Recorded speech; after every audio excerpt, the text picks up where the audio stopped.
Hi, I'm Sally. Welcome to Sally Review, episode 8.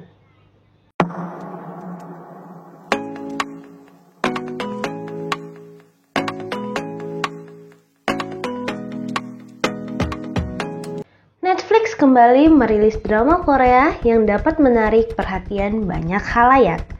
Kali ini bertajuk Squid Game. Drama ini mengisahkan bahwa para calon peserta Squid Game memiliki kehidupan yang sulit dan keras akibat memiliki banyak hutang dan tidak sanggup membayarnya. Berawal dari rasa putus asa menjalani hidup, akhirnya mereka tertarik untuk ikut serta dalam Squid Game dengan janji hadiah 45,6 miliar won jika mereka berhasil menyelesaikan seluruh game yang ada.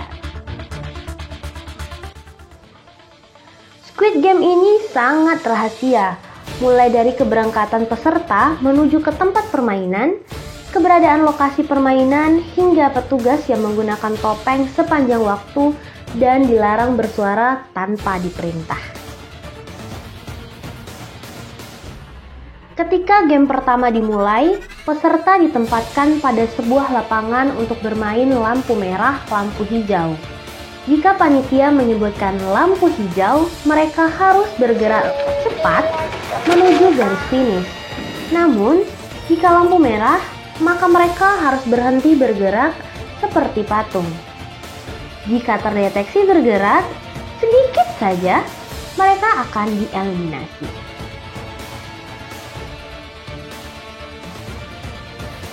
Semua peserta tidak tahu bahwa arti eliminasi dalam permainan berarti harus mati dibunuh. Hal ini membuat banyak darah berceceran dan manusia mati dalam permainan pertama. Namun, cerita tak selesai sampai di situ. Mereka yang telah setuju mengikuti Squid Game harus melewati bukan hanya satu permainan, namun 6 permainan berbeda setiap harinya. Yang berarti, di setiap permainan secara otomatis mereka menaruhkan nyawa.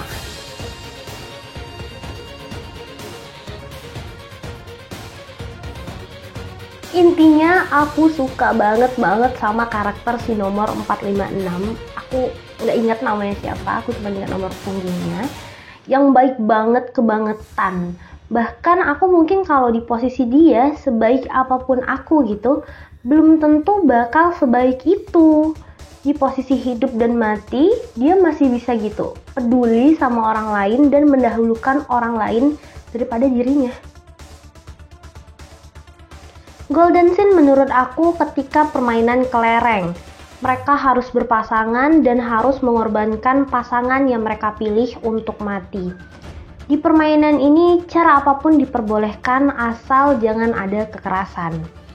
Di scene ini aku merasakan banget pengkhianatan yang Ali atau nomor punggung 199 rasakan ketika akhirnya harus mati karena dibohongi Sungwook atau namanya siapa, pokoknya nomor punggung 218. Padahal si Ali menaruh kepercayaan penuh sama dia.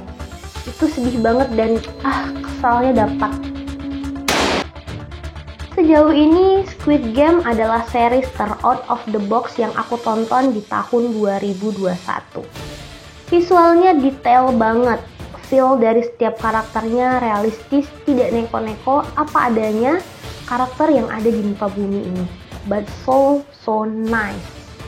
Oh iya, aku lupa, aku sedikit kesel juga sama ini series sih sebenarnya.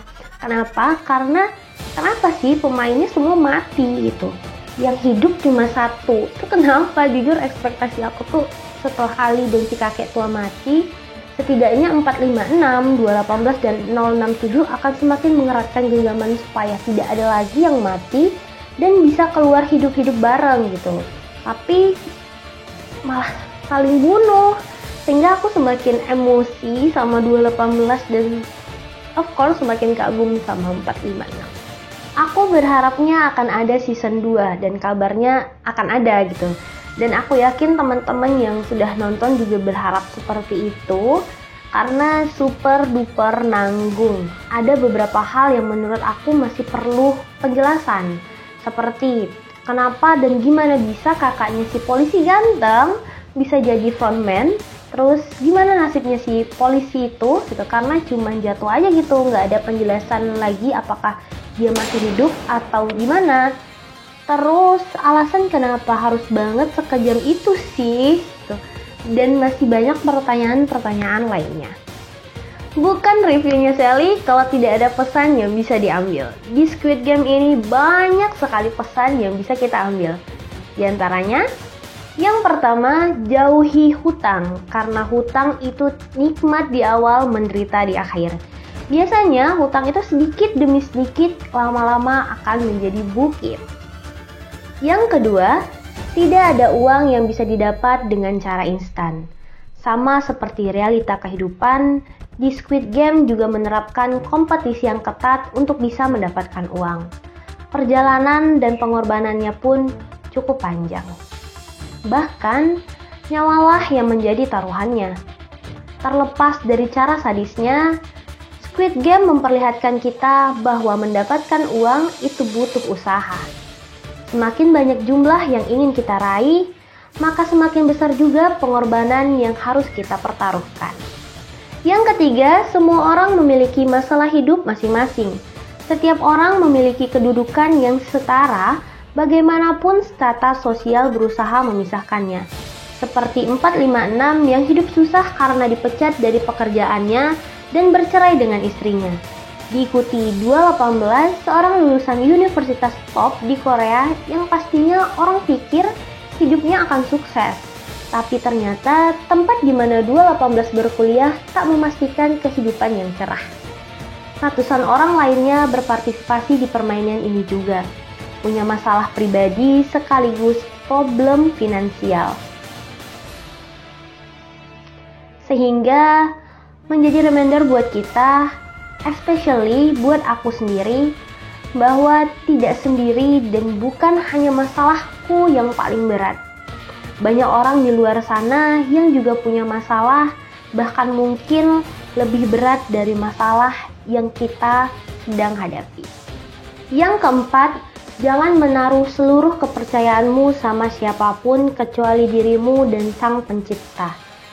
Squid Game ini memperlihatkan bahwa siapapun bisa saja berkhianat, bahkan orang yang sejak lama kita kenal sekalipun.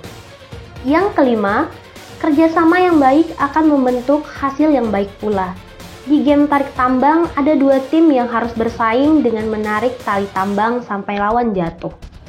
Saat satu tim dengan anggota yang terlihat kurus dan lemah, maka tim tersebut akan langsung dicecar dengan persepsi kekalahan. Apalagi jika lawan terlihat lebih besar dan kuat. Series ini mengajarkan kita bahwa kerja sama tim adalah kunci dari kesuksesan. Tak peduli besar atau kecil ukuran fisiknya. Yang terakhir dan pesan kunci dari series ini yaitu jangan pernah mengambil keputusan ketika sedang emosi. Karena emosi akan mudah merubah keputusan kita. Keputusan yang diambil ketika sedang emosi sering sekali tidak stabil. Dalam mengambil keputusan atau merespon, lebih baik untuk menunggu keadaan emosi kita lebih tenang agar hasil yang kita putuskan juga lebih matang.